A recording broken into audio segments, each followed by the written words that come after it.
Hello friends, आप सभी को नमस्कार। मैं हितेश कुमार एक बार फिर से आप सभी का ज्ञानकोश यूट्यूब चैनल में स्वागत करता हूं।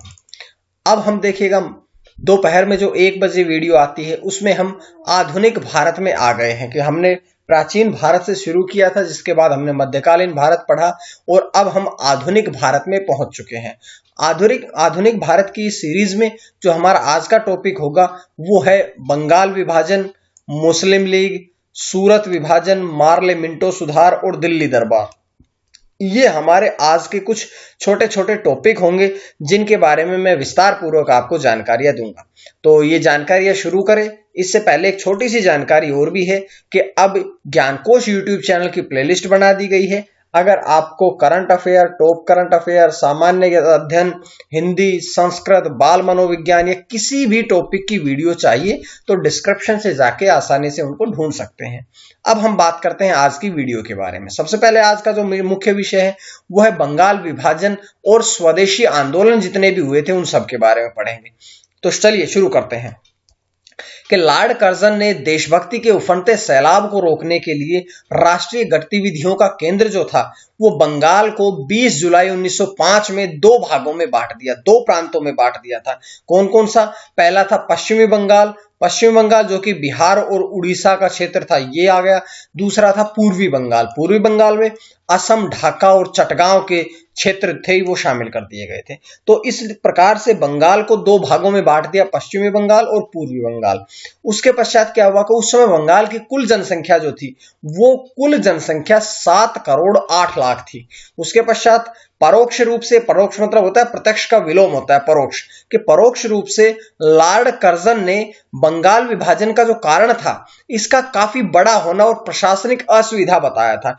लॉर्ड कर्जन ने कहा था कि ये जो क्षेत्र है इसकी जनसंख्या 7 करोड़ 8 लाख से अधिक है, तो इस प्रकार से प्रशासनिक सुविधाएं प्रदान करने में हमें परेशानियों का सामना करना पड़ता है। अगर हम इसको दो भागों में बांट देंगे तो आसानी से दोनों प्रांतों में हम प्रशासनिक सुविधाएं जो है वो उपलब्ध करा सकते हैं। उसके पश्चात क्या हुआ कि बंगाल विभाजन 1905 में मैं बता चुका हूं। उसके बाद देखिएगा कि विभाजन का वास्तविक कारण कुछ और था, क्योंकि उस समय बंगाल जो था वो राष्ट्रीय चेतना का केंद्र बिंदु था। उस समय जो हमारे देश में जो राष्ट्रीय चेतना की भावना सुलग रही थी उसका केंद्र बिंदु बंगाल था। ये मुख्य कारण था कि बंगाल के दो भागों में बांट दिया गया था। इस राष्ट्रीय चेतना को समाप्त करने के लिए, नष्ट करने के लिए ही लॉर्ड कर्जन ने बंगाल का विभाजन करने का सहारा लिया था। उसके पश्चात बंगाल विभाजन की जो प्रक्रिया थी वो 7 अगस्त 1905 को दिल्ली के टाउन हॉल में, नहीं सॉरी माफ करिएगा, कलकत्ता के टाउन हॉल में एक विशाल सभा में हुई थी, जिसमें ब्रिटानी माल के बहिष्कार का जो प्रस्ताव पारित किया गया था। यानी कि जो भी ब्रिटेन का माल है भारत में प्रयोग किया जाता है उस ब्रिटेन के माल का, सामान का जो है वो बहिष्कार किया जाएगा, ऐसी घोषणा करी गई थी। और ब्रिटेन के सामान को छोड़ करके स्वदेशी आंदोलन करने की घोषणा करी गई थी। उसके पश्चात रविंद्रनाथ टैगोर ने इसी समय में अमार सोनार बांग्ला एक गीत लिखा था, जिसकी जो भूमिका थी वो थी अमार सोनार बांग्ला। इसकी भूमिका से एक गीत लिखा था जो कि 1971 में बांग्लादेश का राष्ट्रीय गीत भी बाद में जाकर के बनता है। 16 अक्टूबर 1905 को बंगाल विभाजन जो था वो प्रभावी हो गया था, और प्रभावी होने के पश्चात बंगाल को दो भागों में बांट दिया और 16 अक्टूबर 1905 को राष्ट्रीय शोक दिवस घोषित कर दिया गया था। लोगों ने उपवास रखा था, क्योंकि राष्ट्रीय शोक जो घोषित कर दिया गया था तो सभी लोगों ने इसको उपवास के रूप में देखा और वंदे मातरम गीत सभी लोगों ने गाया था। रविंद्रनाथ टैगोर के आह्वान पर इसे रक्षाबंधन दिवस के रूप में भी मनाया गया था कि देश को, यानी कि बंगाल को दो भागों में बांट दिया है लेकिन इसे रक्षाबंधन के दिवस में मनाया जाए, ताकि सभी को यह पता चले, ये एहसास हो कि हमारा देश एक है। स्वदेशी आंदोलन के प्रति मध्यम और उच्च वर्गीय जो लोग थे वे उदासीन रहने के बाद भी राष्ट्रवादी मुसलमानों, जो कि लियाकत अली, सैयद हैदर रजा, अब्दुल रसूल ने हिस्सा लिया था इसमें। उसके बाद क्या हुआ कि कांग्रेस ने बनारस अधिवेशन में बंगाल के विभाजन और सरकार द्वारा अपनाए गए दमनकारी कदमों का विरोध किया और इस अधिवेशन में स्वदेशी और बहिष्कार का अनुमोदन भी किया था। अब बात करते हैं आगे कि दिल्ली में स्वदेशी आंदोलन का जो नेतृत्व था वो किसने किया था। तो इस स्वदेशी आंदोलन का नेतृत्व दिल्ली में किया था सैयद हैदर रजा ने। उसके पश्चात बाल गंगाधर तिलक, अजीत सिंह, लाला लाजपत राय, सैयद हैदर रजा, चिदम्बरम पिल्लई जैसे नेताओं ने स्वदेशी आंदोलन को पूरे भारत में फैलाने में बहुत ही महत्वपूर्ण भूमिका निभाई थी और स्वदेशी आंदोलन को पूरे केवल दिल्ली में या बंगाल में नहीं पूरे भारत में फैलाने का काम किया था ताकि जो अंग्रेजी जो अधिकारी थे उनके काली करतूतों के पर्चे पूरे देश में छप सके।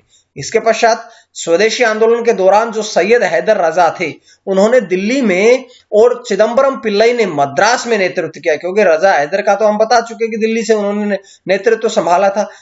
उसके पश्चात चिदम्बरम पिल्लई जो थे उन्होंने मद्रास जो वर्तमान में चेन्नई हम बोलते हैं वो मद्रास का नेतृत्व किया था चिदम्बरम पिल्लई ने। 1906 में भारतीय राष्ट्रीय कांग्रेस का अधिवेशन हुआ था कोलकाता में। अधिवेशन की सारी एक वीडियो में बना चुका हूं। कांग्रेस के जितने भी अधिवेशन थे वो सारे मैं एक वीडियो में बता चुका हूं, आप डिस्क्रिप्शन से या प्लेलिस्ट से जाकर के देख लीजिएगा। उसके पश्चात मैं बताता हूं कि जो 1906 में भारतीय राष्ट्रीय कांग्रेस का अधिवेशन हुआ था कोलकाता में, इसकी अध्यक्षता करी थी दादा भाई नौरोजी ने और इसमें स्वशासन और स्वराज्य को कांग्रेस ने अपना लक्ष्य घोषित कर दिया था। तो ये बातें यहां से मिली। उसके पश्चात देखिएगा कि 1905 में बंगाल विभाजन का जो प्रबल विरोध था वो सुरेंद्रनाथ बनर्जी ने किया था। बंगाल विभाजन का जो विरोध किसने किया था? सुरेंद्रनाथ बनर्जी ने। सुरेंद्रनाथ बनर्जी ने विभाजन पर कहा कि विभाजन हमारे ऊपर एक वज्र की तरह गिरा है, जो एक वज्र की तरह हमारे ऊपर गिरा है और हमारे दो हिस्से हो गए हैं, ऐसा लगा है। उसके पश्चात स्वदेशी आंदोलन के समय पहली बार महिलाओं ने पर्दे से बाहर आकर के धरने दिए, प्रदर्शनों में हिस्सा लिया, देश की क्रांति में हिस्सा लिया था। तो ये पहला ऐसा आंदोलन था स्वदेशी आंदोलन जिसमें महिलाएं जो थी वो घर में नहीं बैठी रही बल्कि घर से बाहर निकली और इस आंदोलन में बढ़ चढ़ के भाग लिया। उन्होंने धरना प्रदर्शन किया, उन्होंने जगह जगह पर जाकर के लोगों से आह्वान किया कि घर से बाहर निकलिए और इस आंदोलन में हिस्सा लीजिएगा। ये महिलाओं का योगदान रहा इसमें। जिसके पश्चात किसान और जो बहुसंख्यक मुस्लिम समुदाय थे उनमें उन्होंने स्वदेशी बहिष्कार का आंदोलन अलग से किया। उनका एक अलग ही आंदोलन चला है क्योंकि वो भी स्वदेशी और बहिष्कार आंदोलन से अलग रहा था। ठीक है, उसके पश्चात बात करते हैं कि बंगाल विभाजन को बेहद निर्मम भूल कहा था। किसने कहा था? ये कहा था गोपाल कृष्ण गोखले ने।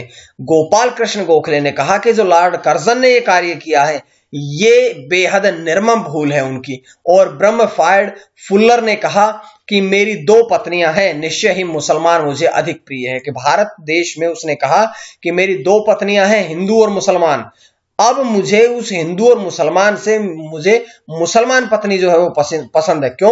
क्योंकि वो चाहता था कि फूट डालो राज करो की नीति थी, हिंदू और मुस्लिम लोगों को भिड़ाया जाए आपस में और बीच का फायदा अंग्रेजों को मिले। इस पर गोपाल कृष्ण गोखले ने कहा कि बंगाल का विभाजन हमारे घाव पर नमक की तरह है।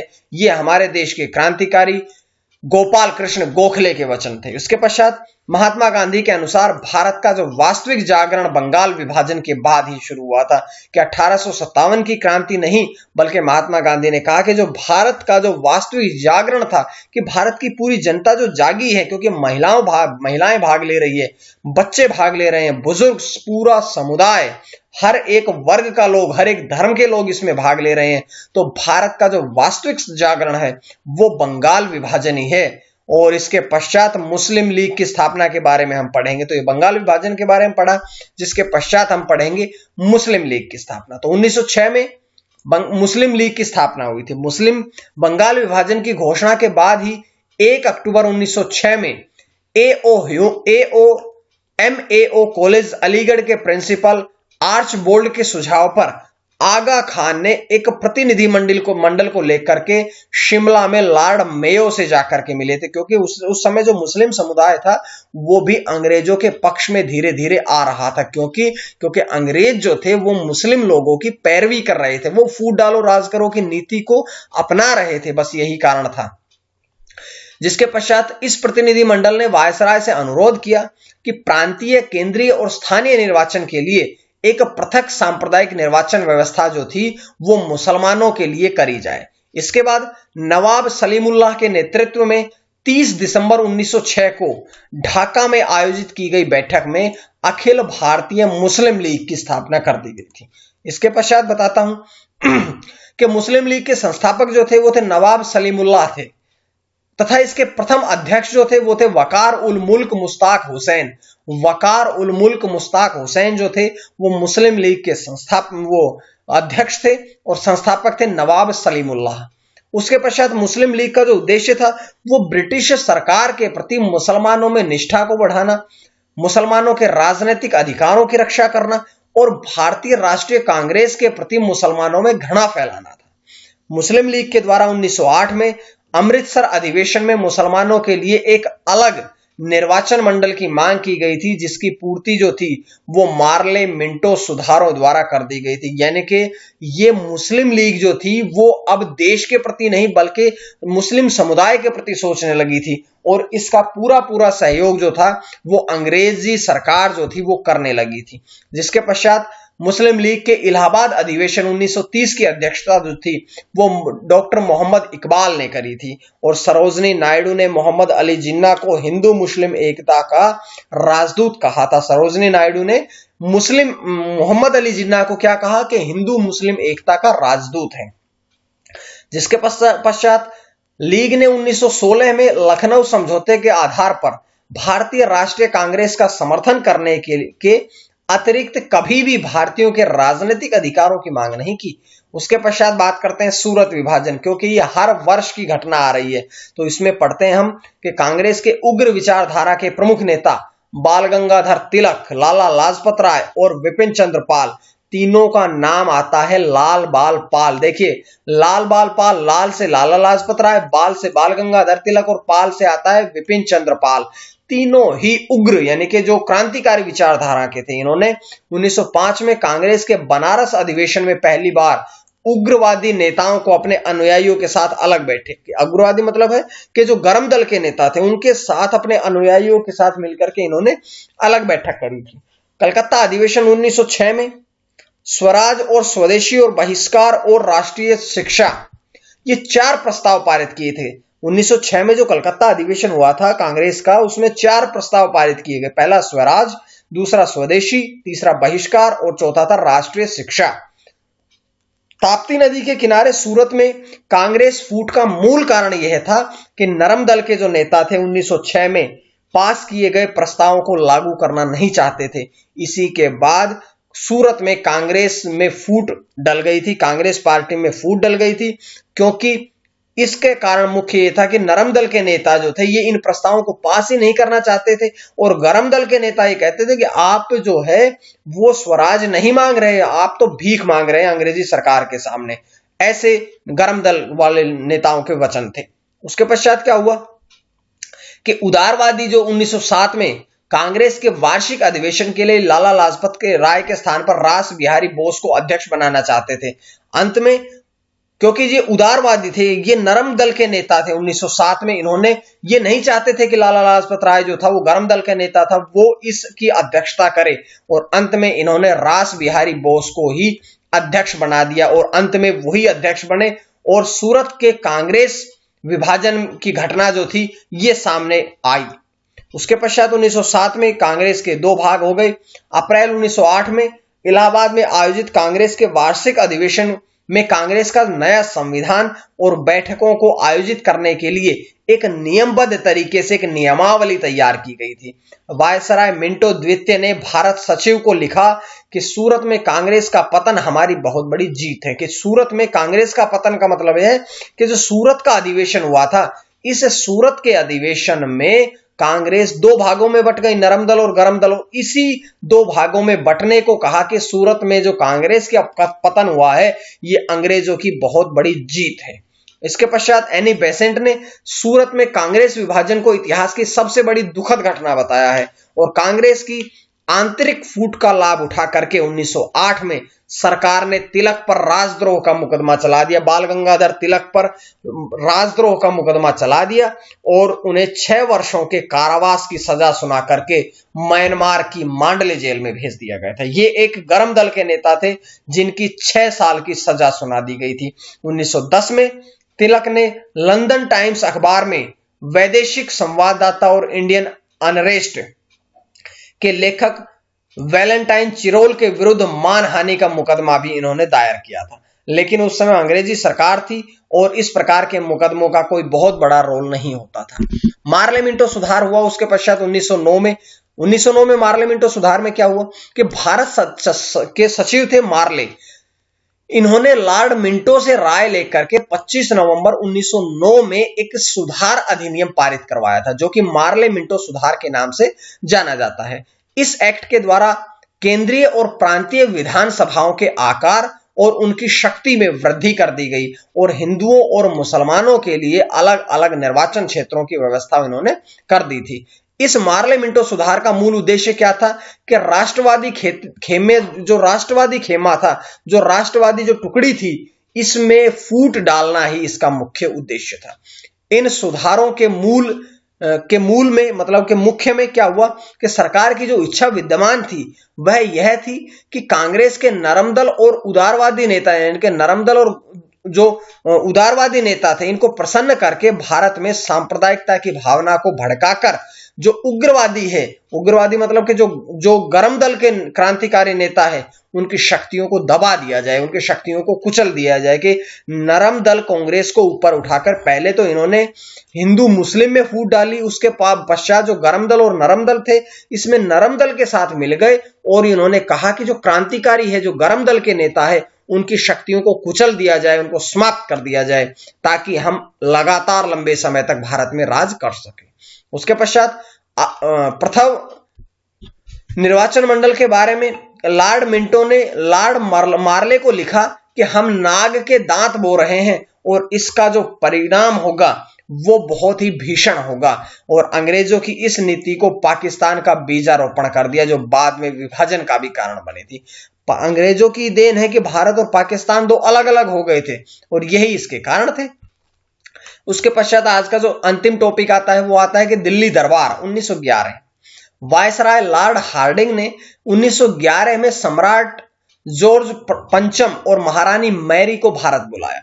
उनके स्वागत के लिए दिल्ली में एक दरबार का आयोजन किया गया था। इसी दरबार में 12 दिसंबर 1911 को बंगाल विभाजन को रद्द करने की घोषणा कर दी गई। जो बंगाल विभाजन किया गया था पूर्वी और पश्चिमी बंगाल में, उसको रद्द कर दिया गया और साथ ही जो राजधानी थी वो कलकत्ता से स्थानांतरित करके कहां कर दी थी, दिल्ली करने की घोषणा कर दी गई थी।